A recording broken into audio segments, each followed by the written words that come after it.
In this episode, we're going to geek out a little bit as we dive into the topic of neuroscience and why it's so important in our understanding of aggression. Melanie Uhde joins me, and we're going to discuss fascinating topics like dopamine and aggression, something called the winner effect, and 5 considerations from a neuroscience perspective to be an effective dog trainer. Melanie is a passionate canine specialist, pioneer of innovative training programs, and educator. Her unique approach is rooted in deep understanding of dogs, encompassing their behavior, neurochemistry, and motivation. Her expertise and research at Columbia University have left a lasting impact on the field, with 16 peer-reviewed publications in prestigious scientific journals such as Brain Behavior and Immunity and Psychiatry Research. With qualifications that include a Ph.D. in natural sciences and a master's degree in biology, Dr. Melanie Uhde continues to push the boundaries of canine research and training. Additionally, she completed advanced studies of anxiety disorders at Stanford University and is a Certified AKC Evaluator, further attesting to her dedication to the field. But if there's one thing she can't live without other than dogs, it's coffee, fiction books, and her loving husband.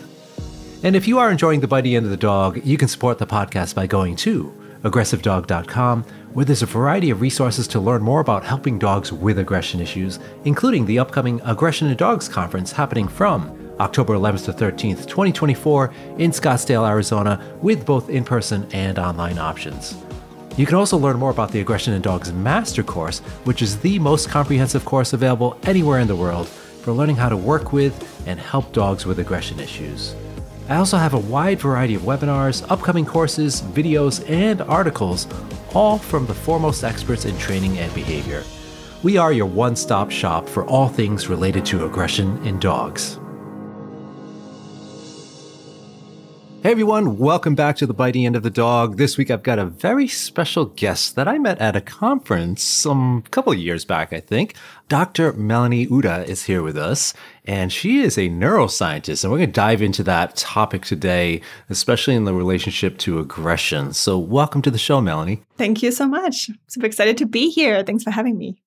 Thank you. And one of the things we actually chatted about at that conference was sort of bringing the worlds of training and science together and why that needs to be done much more. And, you know, we see it sometimes, but there can be a sort of a translational wall that comes between us sometimes where we're trying to extrapolate information from the sciences. But one of your goals is to really make it accessible and understandable to folks like me that may not be academics or know how to necessarily read papers at the volume that you do. So talk a little bit more about what got you into that and your background for us. Yeah, that's a really good question. And, you know, even just within the academic field, there is a subcategory of translational research, because even there you kind of want to do research that applies directly to maybe patients. This is very different from basic research. So, and that's pretty much what I've been doing right before I stepped more into hands-on training, which was at Columbia University after my PhD in Germany. And there was really basic research, some basic animal behavior in terms of experiments with rodents, not so much targeted on animal behavior, but how do animal behave if you manipulate the genetics and all that fun stuff, if you think it's fun. Back then I thought it's fun. And then I moved to Hamburg at the Institute for Tropical Medicine because my first instinct was like, okay, what do we do with people who actually suffer from certain diseases? How does whatever we find in animal models translate to, you know, treating certain diseases? And that was still too much of like experimenting with animals that I then moved to New York City, to Columbia University. And there it was very much into, hey, let's really see whatever I do, how this impacts. At the time, it was patients actually suffering from gastrointestinal diseases. So research-wise, this is how it started to be all about the gut-brain axis. So more so about how obviously the brain works to certain nutrients and whatever you do, and how it affects also the gastrointestinal tract, and how it affects mental disorders or how it causes mental disorders. So I was working with patients that suffer from depression, that suffered from anxiety, that had fatigue, that we all thought are like just pure mental disorders. But again, the research was really based on immunology and nutrition. So from there, kind of in parallel, I did some volunteer work in Thailand. Because again, I still wanted to okay, now help the people that are really, really in need or someone that is in need. And that was an eye-opening experience because not only did they not care what I was doing behind the walls in my research lab, they couldn't even understand it, even if they wanted to. And they also didn't need it. So it was really very, very basic things that I helped them do by cleaning up Excel sheets. And it was an eye-opening twofold because one, I thought, wow, you do this stuff here. So much money goes into funding research projects. And then the people that probably could potentially benefit the most because they're the most in need, neither have access or know what to do with it. And then the other kind of side event that happened at the same time, and this was in 2016, so 8 years ago, was a lot of village dogs were there. A lot of free roaming dogs, right? And even though my work was very research driven, the original idea why I got into biology was I love animals, all kinds of animals. I want to do something with animals. And we have the most access to cats and dogs, right? So, and there are these dogs hanging out there looking at me and then starting to chase me down and barking at me. And I'm on my little village bike, going to this research lab in the jungle almost. And I didn't know what to do with these dogs. I didn't know how to read them. I didn't know if they're going to attack me or not, if they want to be friends with me, if it's territoriality. And that was the second eye opener because, again, just because you think you understand dogs or just because you think you have researched them for, at that time, 12 years, doesn't mean that you know exactly what to do when you're in real life scenario, real life situation where a dog chases you down. So I thought this has to stop. Ends here, not in Thailand, but back in New York, where I then completely quit academia. So that was kind of coming all together. It's I don't want to do this anymore. I want to be more hands-on stuff. So I kind of had to support that transitioning by going quickly for a very short time into corporate world. And while I was setting up my dog training, canine education kind of business. And then 6 years later, this is where we are now with all the things that I hope I can bring to the public and to dog lovers and enthusiasts. Yeah, you've got me wanting to now dive into 100 different topics, and I'm not sure where to start because you've dived right into some of my favorite things, talking about street dogs and natural behavior that we might see at different environments, whatever's natural to that environment, I guess. But also, the neuroscience of aggression as well. This is a shout out to your website because there's so many great articles and blog posts from you that do exactly what you're trying to do is, really extrapolate the science and make it easy for folks like me to understand. So definitely appreciate that. So check out Melanie's website. I'll leave a link to that in the show notes as usual. All right. So let's kind of start with the easier stuff in the sense of the neurotransmitters and aggression, just so we get a baseline on this conversation, because I have other questions I want to ask. But dopamine, right? That's the most common, I'll let you take it away from there. What's happening when a dog displays aggression towards something and makes it go away, kind of the process there? Oh, yeah. So that, this is where it starts, where I want to go super complicated, but probably not necessarily the best way of approaching it. Because for me, when I hear aggression, my brain really jumps to aggression that is wanted.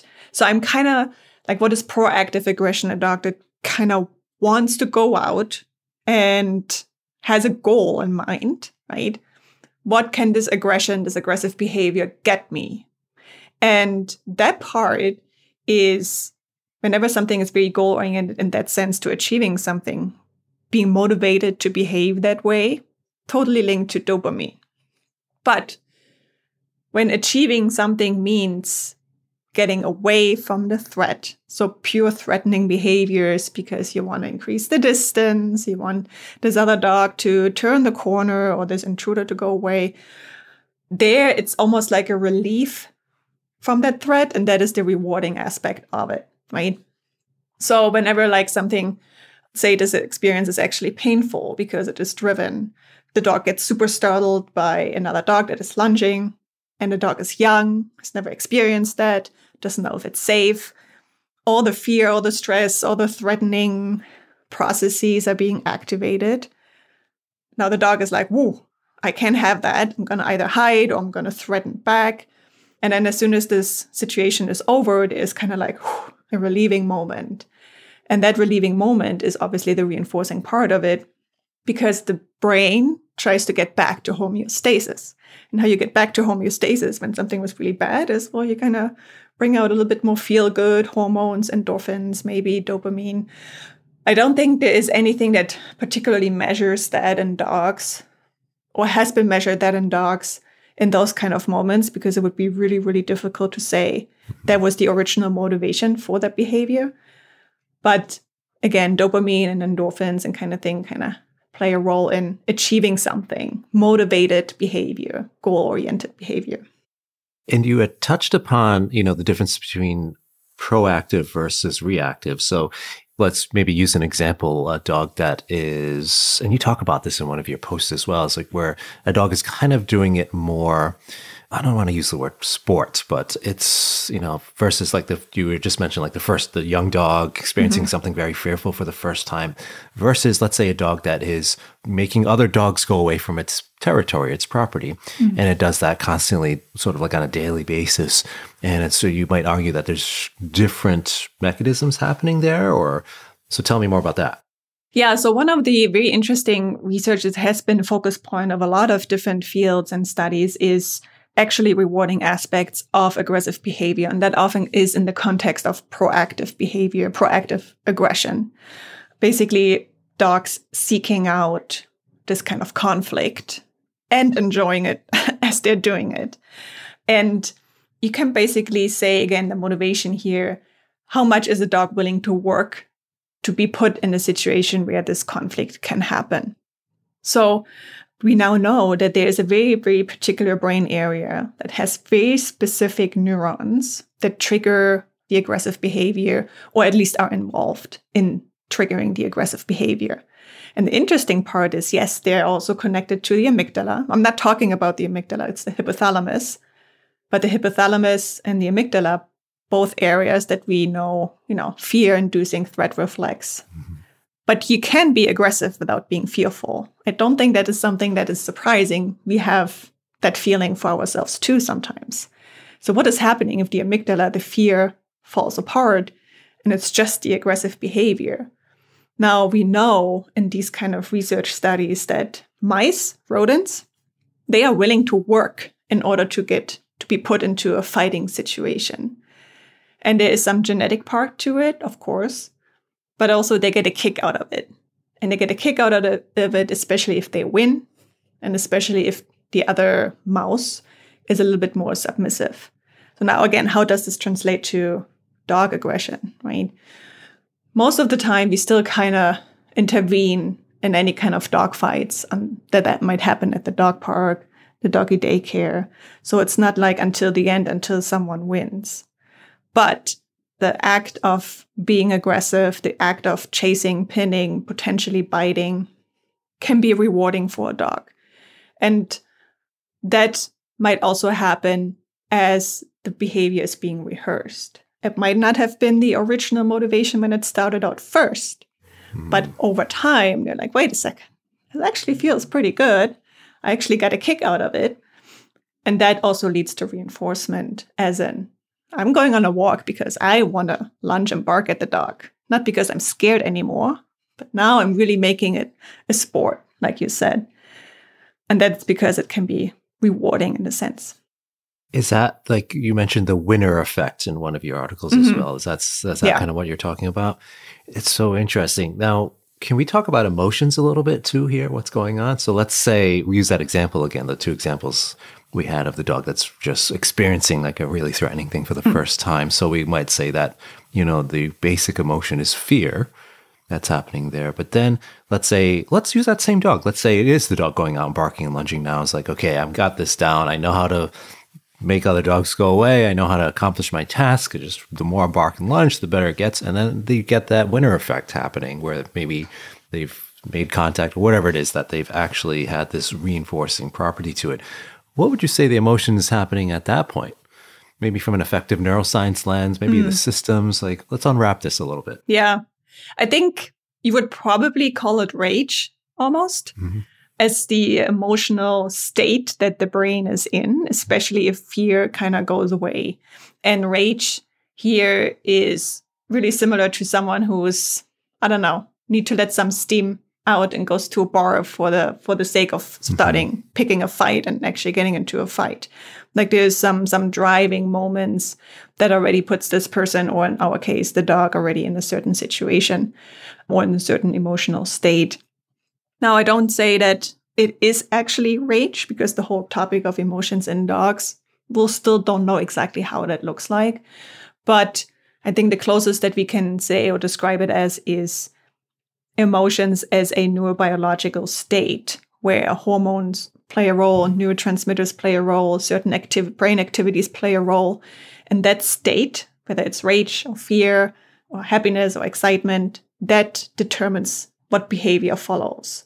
And understanding what the motivation is of that state, that explains certain behaviors potentially. But it's kind of like a black box still in many cases.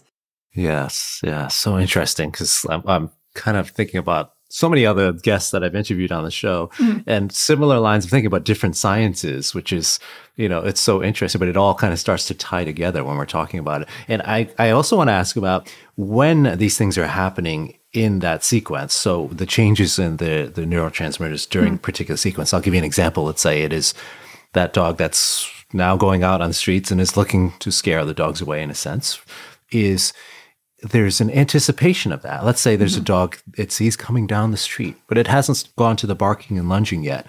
Can you talk a little bit about what's happening from, I guess, an anticipatory standpoint, or, the neurochemicals that are starting to happen, and then also after the event, what happens?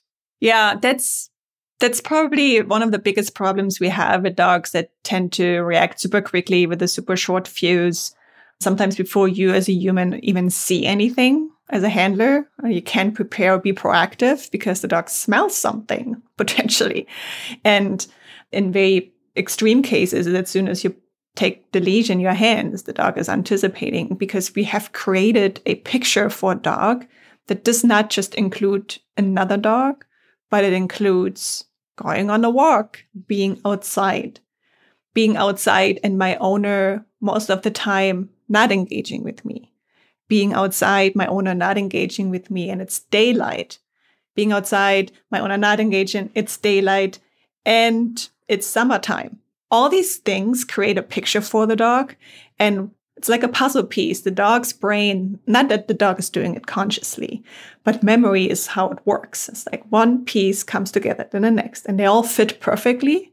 And the dog gets closer and closer and closer to this anticipation until just one little wagging tail around the corner, and boom, the dog reacts because it has been anticipating that kind of event all along. And that obviously is the dopamine, right? The motivation behind this. It's, if there might still be some fear involved, we don't know. I wouldn't say it's everything's black or white. Cortisol stress, right? Doesn't have to be bad, but activation, adrenaline is up. So all of these kind of just going down the wrong path. And when we then just start working on directivity with another dog and ignore all these other little pieces, we're going to have a very, very hard time, because the behavior seems to be so persistent and consistent, because we need to account for the context in which it happens to. And so it's safe to say the dopamine hit is kind of happening even before the event. And so, because logically we think, okay, yeah, the dog got relief from the trigger. And then we're like, okay, now the dopamine happens. But you're saying it's happening before it even starts, before even the behavior really kicks in to what we can observe as humans. Yes, it's happening, I wouldn't say way before, but the anticipation is having the biggest boost. Just like how we are most excited right before Christmas, and then Christmas happens to be a disaster for some, because everyone is like so anticipatory, and then it's not fulfilling, and then everyone fights, right? Or the morning of Thanksgiving is when we're the most hungry and are more excited about the meal, right? So everything right before the anticipation makes us the most wanting it. And if the dog actually enjoys it, that's when the dog really, really wants something or goes for it. And right after, we often see that too. And I see, when my Malinois, when she came as a reactive puppy, I would say. And if she had moments where she actually lunged and barked, and everyone can relate to this, right after, the dog is much more likely to lunge and bark even faster or again, even though the dog would have not potentially reacted to something without the initial first event. And that's because all the systems, they don't just shut down right after. The systems are still up, especially neurons that determine aggressive behavior. They stay on longer. They're ready to fire again immediately. And we need to account for this, that if you have these kind of moments where the dog actually reacts and it was really bad, try to avoid, go home. It's probably the better decision than continue walking, because chances are your dog will explode even faster and even easier now. Yes. Yeah. That's a really good argument through how we as trainers have to really be careful about the environment and controlling the environment as best we can until we can resolve the issue. Right. It's just, from a neuroscience perspective now, it's giving us the details of what can happen. You had mentioned like these mental snapshots or these pictures that kind of are taken in the dog's brain, what they see in the environment during a potentially triggering or stressful event. And I want to dive more into that because we have, let's say, the dogs that experience a negative event, but it doesn't elicit like traumatic responses or things that we might see in trauma in an animal or human. I'd love to dive into the details of what's happening in the brain there. So the difference between that dog that sees another dog's like, okay, I barked at you. And it's like, but we don't see physiological changes like the awful diarrhea and like pancaking and like all the typical signs of really trauma responses in a dog. Versus the dog that is actually, you see those signs, they experience something that is so significantly scary to them that it has that lasting effect of trauma. So can you talk about what happens in the brain for those dogs that do experience trauma versus the dogs that we're not seeing the same signs? Yeah, that's a good question. And I don't know what exactly causes the difference. I've seen puppies that were attacked and one puppy got half its jaw bitten off, went to surgery, went to rehab, and still loves all dogs. Wow. I mean, that's crazy. That's crazy. You would think like this dog is traumatized. And then when I heard that, it's like, oh man, this dog is traumatized for life. I prepared myself to go through the whole rehab. Nope, not needed at all. And then you have other dogs that get startled because someone rolled a trash can down the driveway and it rumbled. And then now they hate the street, the entire street, right? So I think for one, it kind of highlights that every dog is different, for one. Personality really matters. And the way, whenever like behaviors that are maladaptive show up, it's kind of a matter of how stressful, how extreme the event for that dog personally was. And the ability to cope with stress, I think, is one of the big factors. And again, there's some genetics that go into this. But most of the time, it's how often is the dog being put in a minor stressful situation to learn that bigger stressful situations aren't as traumatic or aren't as bad. It's more like a scale, right? There's still some memory learning happening, even if the dog doesn't show extreme physiological responses to some stressful events. This dog still might have not had a good time, right? And memorized it, but it doesn't cause this kind of trauma effect that we see in other dogs that become now maladaptive in situations where there isn't necessarily a threatening situation. And I think that's a matter of coping with stress. Interesting. And so stress resiliency is something we often talk about. It's kind of a hot topic in the dog training world and building stress resiliency, but like nobody really has a concrete way of doing that. Like there's no blueprint that says, okay, you do this and this and you expose your dog to that and it's going to build their resiliency. So I'd love to kind of get your thoughts on that, because you'd also, in one of your articles talk about the cost of constant pleasure. And is that kind of related to stress resiliency or the ability to kind of cope with frustration, for instance, for not getting reinforcers? So let's dive into that a little bit. Yeah. I think it's a super fascinating topic because it just highlights how much the brain thrives to create balance.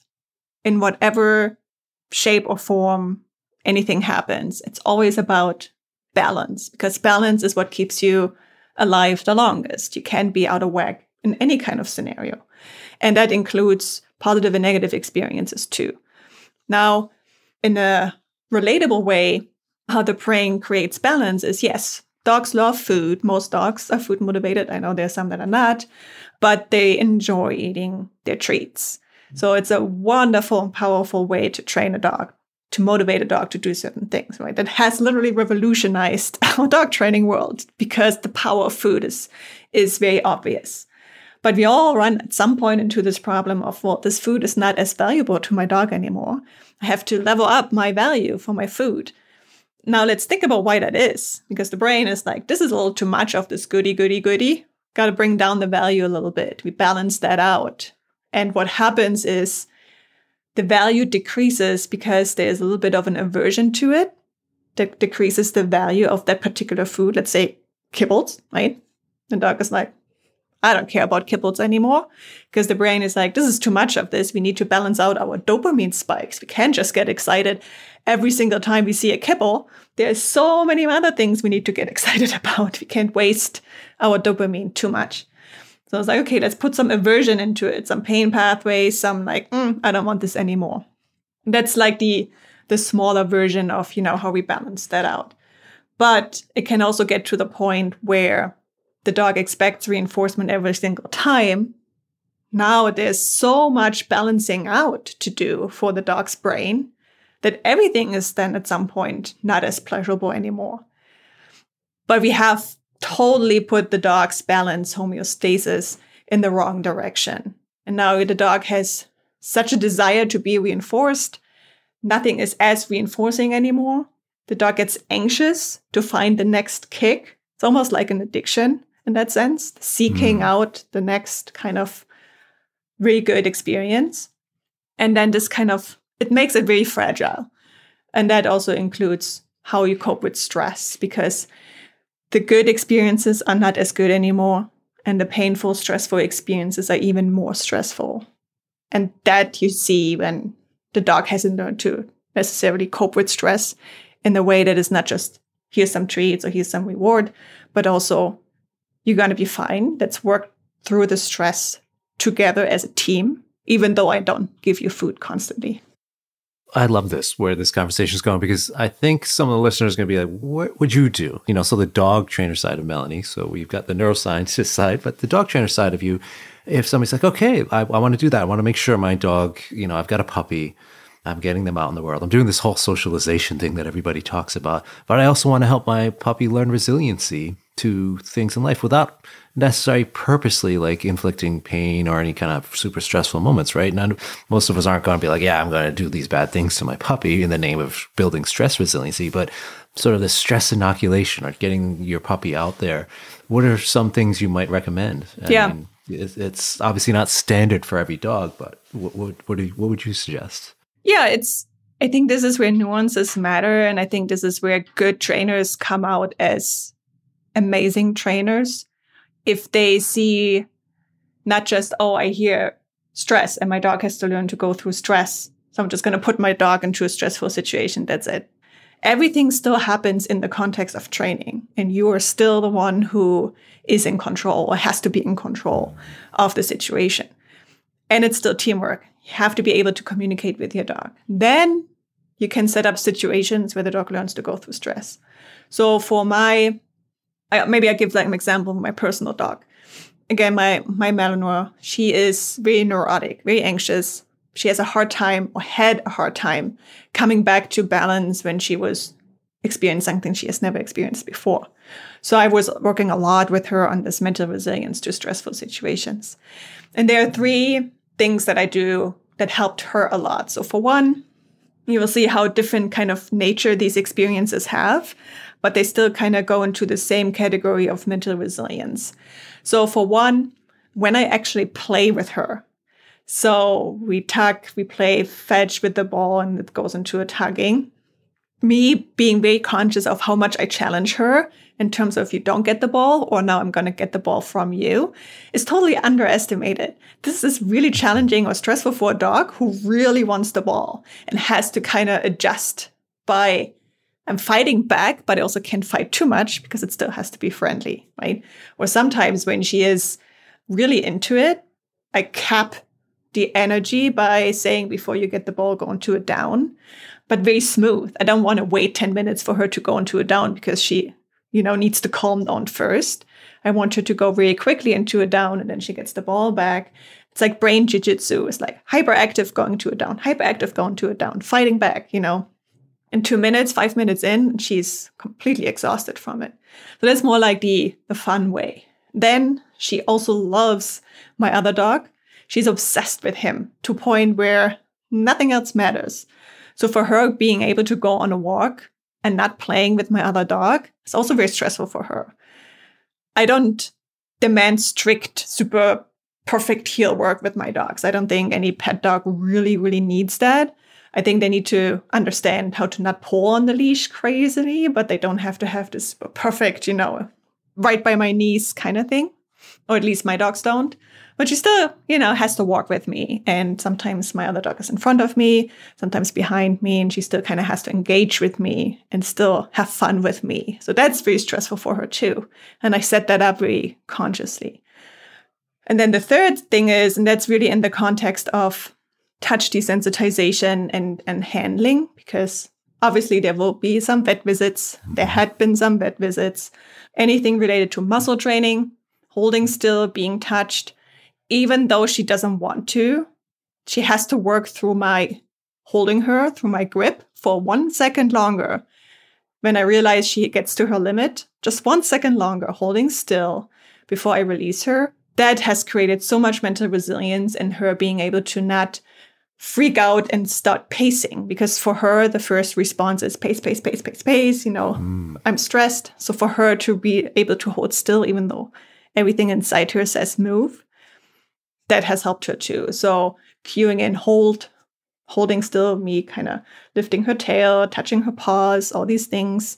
And then she starts wiggling a little bit. It's like, I don't want no anymore, and it's just 1 second, 2 seconds longer. And then I release her, has helped her a lot too. So, and that's different for every dog, right? Some dogs don't care about these things. So finding things that they don't like, that you have control over, and then work up to it incrementally, little by little, will really, really change the mental resilience. So that was a long answer. No, I love it because you cover what's so important in all of these relationships is the trust aspect, your dog learning to trust you and working as a team through these stressful moments where they can trust you that you're going to guide them through the process. I think it's such an important aspect of it because, let's face it, we have new pet guardians that are confused. Oh, what does that mean? Socialization, what is stress inoculation? It can be a lot of these interesting terms that aren't concrete, but the nuances. But if you learn that trust there and the dog trusts you, that's really the most foundational aspect of it when we think about it, right? Yeah. So we're going to take a quick break to hear a word from our sponsors. And when we come back, I would love to talk about the element of pain in positive reinforcement. Hey friends, it's me again, and I hope you are enjoying this episode. Don't forget to join me for the 5th annual Aggression in Dogs Conference, either in person or online, from Scottsdale, Arizona, from October 11th to 13th, 2024. This year's lineup includes many incredible speakers, including Dr. Clive Wynn, Dr. Jessica Heckman, Emma Parsons, Sarah Colnice, Lori Lawless, Carmeletta Ofterheide, Jess Feliciano, Dr. Amy Cook, and many more. Head on over to aggressivedog.com and click on the conference tab to learn more about the exciting agenda on everything from advanced concepts in dog body language to working with aggression in shelter environments to genetic influences on behavior. Dr. Amy Cook will be bringing her entertaining and energetic personality to the grand reception and cocktail party, which, by the way, will be live streamed as well as in person. And as usual, you'll find a wonderful, kind, caring, and supportive community at the conference, both in person and online. I also want to take a moment to thank one of our wonderful sponsors this year, Pets for Vets. Did you know that approximately 1 million shelter animals are euthanized in the U.S. every year?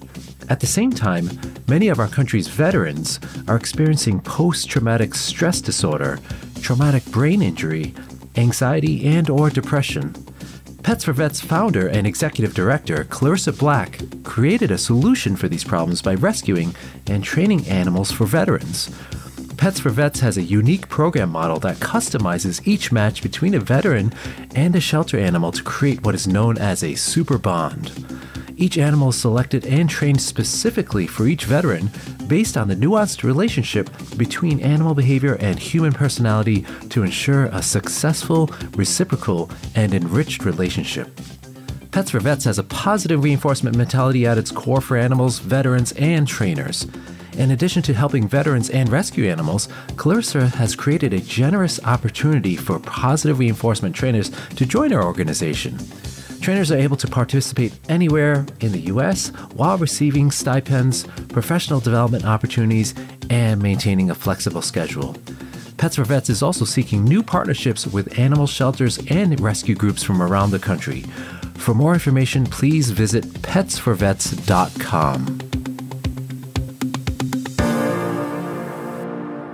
All right, we're back here with Dr. Melanie Uhde, and we've been talking about all things neuroscience and aggression. And one of the things I want to jump into now is you mentioned there's this element of pain when it comes to positive reinforcement, or maybe I'm not phrasing it quite correctly, but that's an interesting talking point, I think. So let's dive into that. What do you mean when you say that?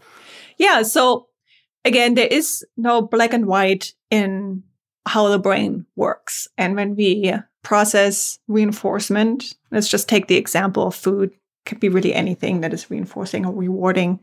When we talk about rewards, the brain makes sure that, again, it doesn't go too far where the dog would get addicted. And we do see dogs that get addicted to fetch, right? Chasing a ball, these kind of things when it gets too far. So the brain is very smart in that way. And it's like, okay, dopamine goes up, the anticipation, we love our reinforcement, but some pain pathways are being activated almost at the same time. And why do we know that? We know that because that pain pathway ultimately, and it's a little more complex than that, but ultimately makes dopamine also come back to the baseline, or supports dopamine being back to the baseline. So the dog is available for the next kind of reward. And there have been some very interesting studies. It wasn't with dogs, it was with monkeys, where reward is being given and dopamine is being measured. Spike right before the treat is being given, and then goes back to baseline. Spike back to baseline.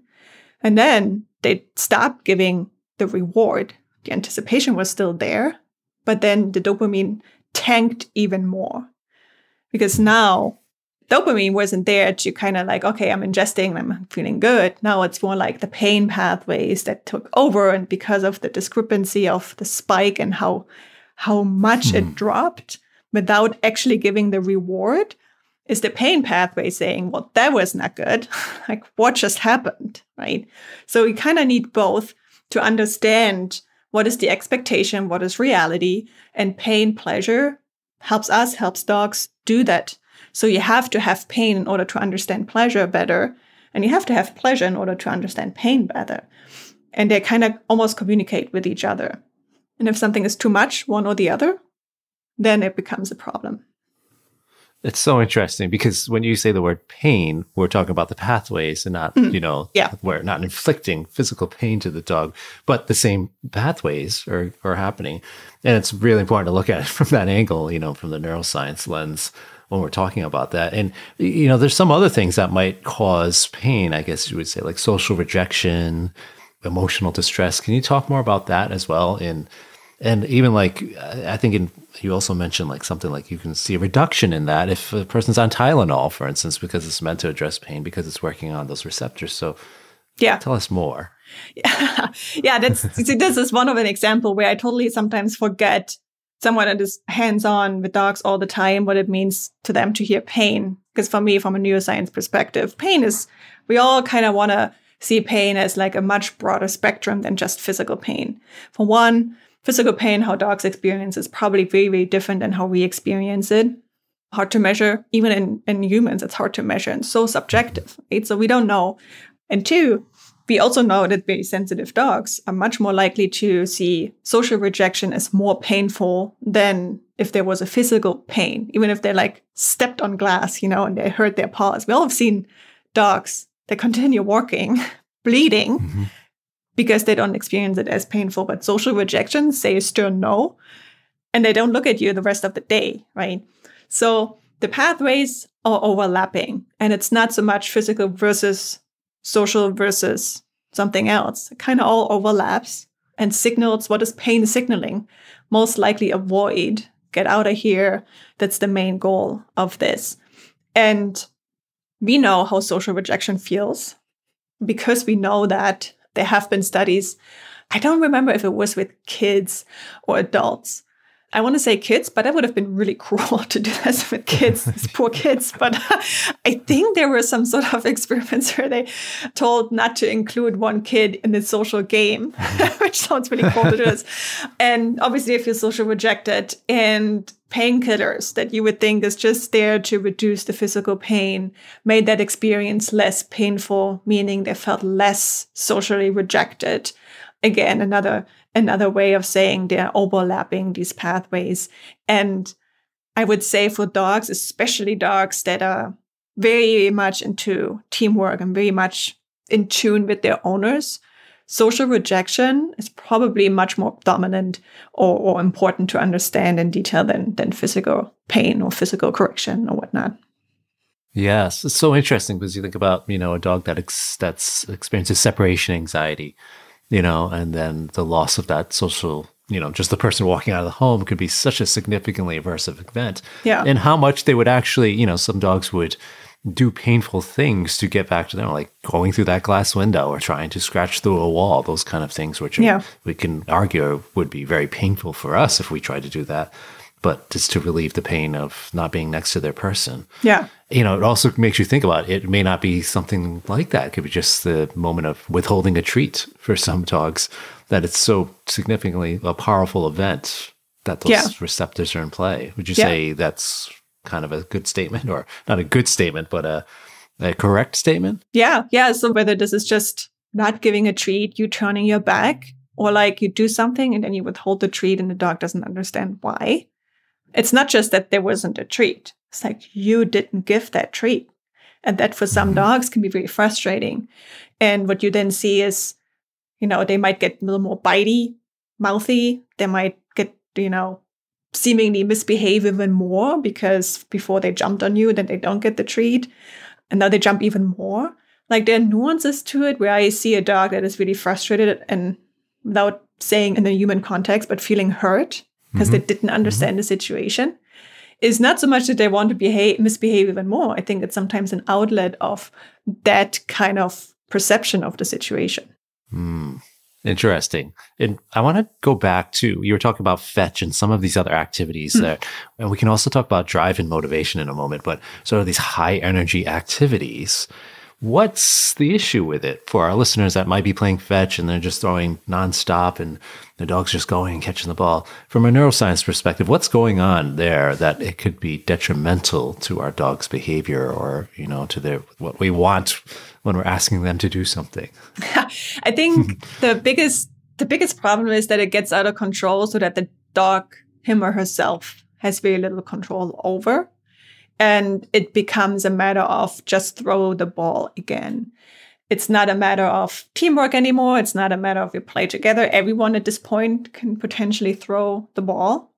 And more importantly, if the ball goes away, the dog might also kind of lose his or her mind and crumble like a cookie because the only thing that kept this dog alive was the ball. That severity. And how this developed? Again, not every dog develops this kind of addiction. I think is the prevalence of falling into certain motor patterns that are very specific to a certain breed, fetching or like running and being agile. Some dogs just like you do this often enough and it becomes like, oh, really like this. Oh, I was born to do this in a way. And if I was born to do this and we do this all the time, I want to do it even more, right? And some dogs couldn't care less about fetching or getting a frisbee, just because inherently they don't find it internally as rewarding.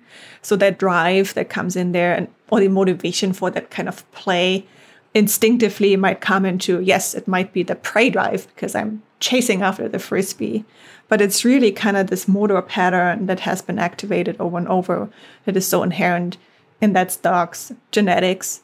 And all the other things, maybe there's no other outlet. This is the only time the dog really gets to run like that.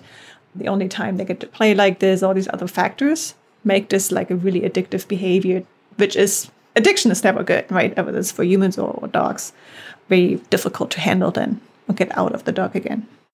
And that boils back down to the dopamine that the dog is seeking out and just constantly needs to meet that in the brain. Yeah. Yeah. Because now the the spike is really high, but if the spike is really high, it also tanks very low. And that's the craving of the next run after the ball, to get this spike again, and then it tanks really low. And then eventually the spike is not as high anymore, but it still tanks very low. And then it becomes like, I need to. So it's really this going from I want to I need to that makes it very addicting or very dangerous. So for the listeners, probably like, oh my gosh, I can never play fetch again with my dog, or I can't do any of these activities because my dog could get addicted and stop listening to me. What are some things you put in place? Because, let's say you have a Malinois, let's say it's tug, for instance, and we all know Malies like to grab things and hold them with their mouth. So what are some things you put into practice? Let's say you do want to play fetch, but you want to put controls on it. You want to control things like the arousal, the frustration, all those problems, air quotes here, that can come into the mix. What do you recommend to, let's say, with one of your clients? I think, again, balance is, or homeostasis, if you want to use the scientific term, is really the key to all of these things, right? I play tug and all kinds of bitey things with my Mal, and as soon as she sees that toy, she's like, you can see her saliva coming and dripping, but she's not addicted to the point where it becomes unhealthy because, obviously it's not the only activity we do. Like I said, there has to be a lot of things that start out with the engagement with me first. And you kind of can put some, I don't want to say rules because that kind of sounds too much like taking away the fun, but you can put some traffic signs around the activity by just saying, okay, well, before we do this, let's do this first, right? We do this and now we do that together. And if you don't want to go through like some food games with me first or some other games that doesn't involve the frisbee, maybe it's not the time for you to play frisbee right now. And you try again 5 minutes later, right? So it's just kind of creating different pictures of what it means for the dog to play frisbee. It's not about the frisbee. It's about you and I do something together. And maybe we interrupt it and do some other fun stuff in between. I also would say if your dog really likes this kind of activity, to do that in different environments, at different times, not just in the yard, because then the yard becomes, again, the kind of anticipation of I'm only playing frisbee in the yard. So whenever you go in the yard, you have this demand barking for the frisbee because the dog is put in that situation. And keep that unpredictable for the dog. That's really it. Kind of, stay away from, oh, my dog loves it so much, so I need to give it more and more and more and more, to my dog loves it so much, how can I link it to other things? That kind of brings my dog back to work with me. That makes sense. And I love the actual traffic sign analogy because you kind of think about, you give your teenager a sports car, there's got to be some rules in place. Right. It's a lot of fun. It could be a lot of fun. But yeah, traffic signs, that's a great analogy. That's a good one to use. Now, we talk a little bit about, we talk a lot about drive, and these terms drive and like motivation in the dog training world, but they can mean so many different things depending on who you're talking to, and so I think I would love to hear your definition of drive or motivation from a neuroscience perspective. So I think, it's a good question. I haven't thought about this too much before. Because I think for me, coming from what's happening in the brain, it just comes again back down to what is reinforcing, what is the dog seeking, what is the goal here. And drive, I think we often put this into like hunger drive, right? We don't really necessarily associate this with motivation, but there's this hunger drive, I must eat. And the motivation then comes in play and saying, I'm motivated to go hunting, even though I might not be successful. But there's this initial hunger drive that kind of kicks in. Prey drive or predatory drive. It's kind of like the same thing. And the motivation really is kind of the movement associated with this. Motivation equals behavior equals movement. So it makes the dog do something to achieve something in the future. But then there is the motivation that is maybe unrelated to certain drives, to certain motor patterns that you can teach a dog to be motivated for, which is oftentimes obedience. No dog comes with a drive to be obedient, comes with a drive to do certain things. But you can teach a dog to be motivated to work with you. You can teach a dog to be motivated to stay on the place bed for an hour, right? Given there's something coming after. You can teach a dog to be motivated to hold eye contact and keep walking next to you when there's a trigger. And this has very little to do with drive. It's just the motivation for certain work that you put in place. And that's the beauty of like the control we have over our dog's behavior. Well put. I like that. It kind of makes things easier for me to understand from that perspective as well. Because again, we were talking earlier on in the show about the need to be clear in our definitions, especially when we're talking from the different sciences. And one thing the dog training world does is we extrapolate information from many different sciences. And that's where it can get a little muddy because the terminology might be different depending on who you're talking to. So that's where some confusion comes in, because I've heard people say, oh, there's no such thing as drive. It's all stimulus control, or, so there's different angles, but I think that's because of the confusion in the terminology. So one of the things as part of your work, you also talk about these effective dog training neuroscience factors that you'd like to have. So you mentioned there's 5 key factors in training from a neuroscience perspective. Can we dive into some of those? So like alertness, attention, rests, which is really important in my book in aggression cases. But let's dive into those. So alertness, attention, what do you mean by that? And how does that relate to the neuroscience lens? Yeah, so it comes from me wanting to communicate these things, really comes from a perspective of making it easier for dog owners who may have a dog with challenging behaviors, but also a full-time job and kids at home and a husband or wife or partner, and hopefully other social activities. So not everything is always about the dog, because that kind of gets you to burnout.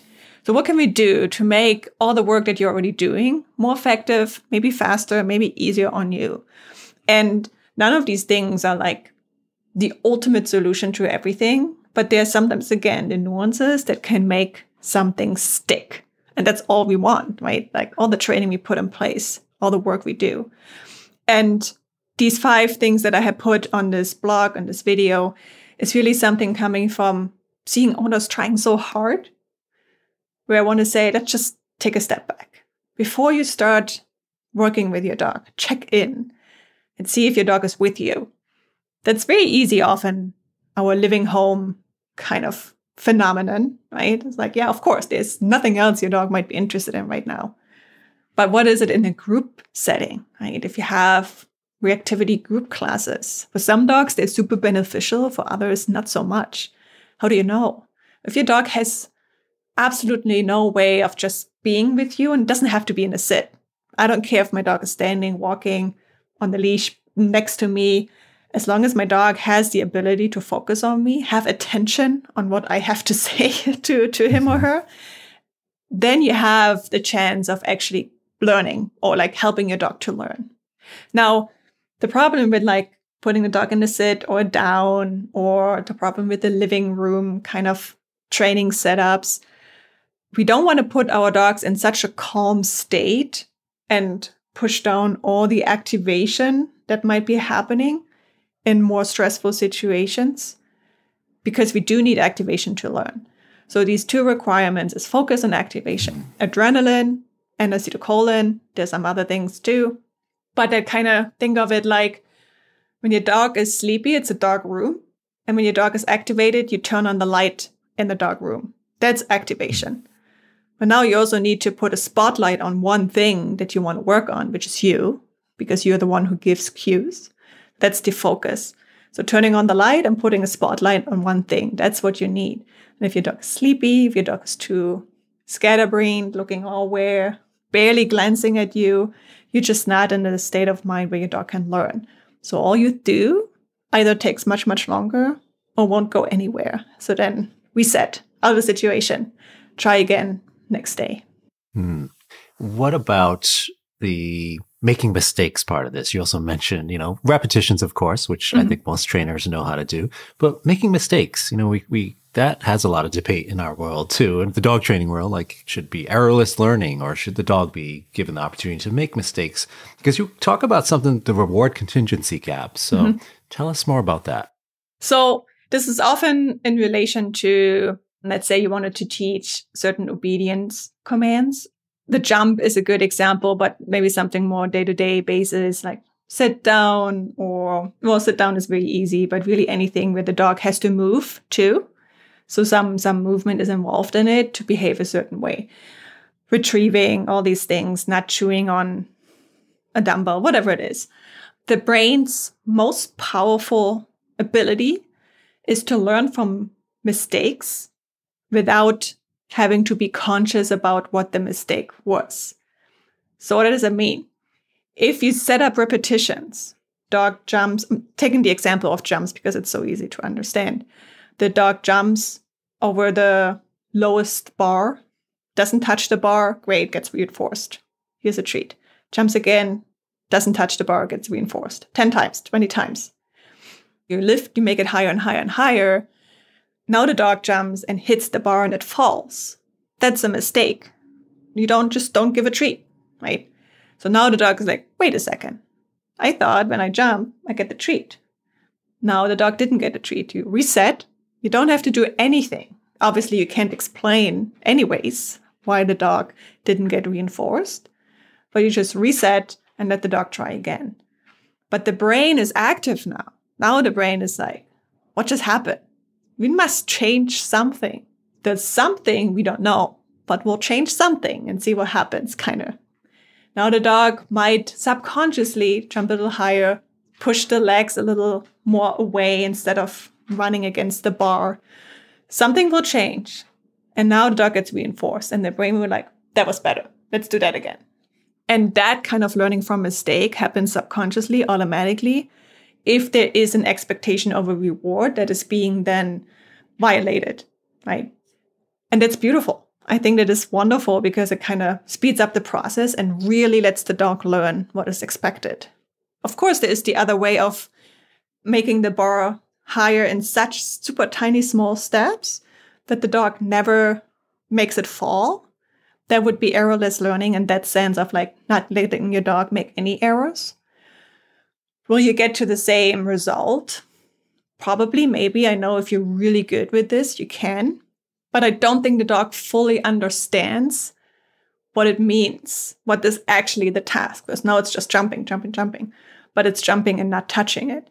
And that's the beauty of like little mistakes. Now you can't make the error has to be communicated in the way that the dog still feels motivated, not wants to avoid it because now it's scared of making errors. We don't want that. It can't happen too late in the process because then the dog is, I don't care anymore. This is fun. I'm getting too often rewarded. It can't happen too early in the process because the dog has to have a set of rewards first. But if you time it just right, it's just one or two mistakes that the dog makes, you will get like really bulletproof behaviors. And these are the nuances we were talking about earlier too, because we can think about the dog that has very poor resiliency, right? So they make that mistake. They don't get their reinforcer, and that's significantly aversive or frustrating for them, where that can be a problem. And that's the nuances that we as trainers have to really, or the dog's guardian really just watching for and learning to adapt our training based on that. So interesting, tying all of this together. So I could go on for days talking to you. This has been really fascinating and interesting, but I want to give people the opportunity to hear more about what you're up to. Where can they find you? Yeah, so I think everything is some way accessible, collected on my website. It's probably the easiest way to get access to my blog, to find the links to my YouTube channel and my social media accounts. I think whenever you put in Canine Decoded, I think it should get you wherever you need to get. CanineDecoded.com is my website. And on Instagram, it's Canine Decoded. On Facebook, it's Canine Decoded. It's Canine Decoded everywhere. It should come up there in one way or another. And then YouTube, also Canine Decoded, where I put out not as regular as I want to, because we all know YouTube and social media can be quite time consuming, but I have a lot more expert guests coming there too. And everything is translated into a blog post or whatever on my website. Wonderful. Melanie, thank you so much for coming on, and I hope to see you again in the future. Yeah, thank you. It was a pleasure being here. It's so great to see the topics of neuroscience and neurobiology becoming more mainstream in the dog training and behavior community. It's always been my goal to bring together the many scientific lenses of behavior, and I'm so fortunate to be able to do that in this podcast. And I couldn't do that without you and all of the other wonderful listeners who support this show by tuning in. So thank you for your support. And don't forget to head on over to aggressivedog.com for more information about helping dogs with aggression. From the Aggression in Dogs Master Course to webinars from world-renowned experts and even an annual conference, We have options for both pet pros and pet owners to learn more about aggression in dogs. We also have the Help for Dogs with Aggression bonus episodes that you can subscribe to. These are solo shows where I walk you through how to work with a variety of types of aggressions, such as resource guarding, dog-to-dog aggression, territorial aggression, fear-based aggression, and much, much more. You can find a link to subscribe in the show notes or by hitting the subscribe button if you're listening in on Apple Podcasts. Thanks for listening in, and as always, stay well, my friends.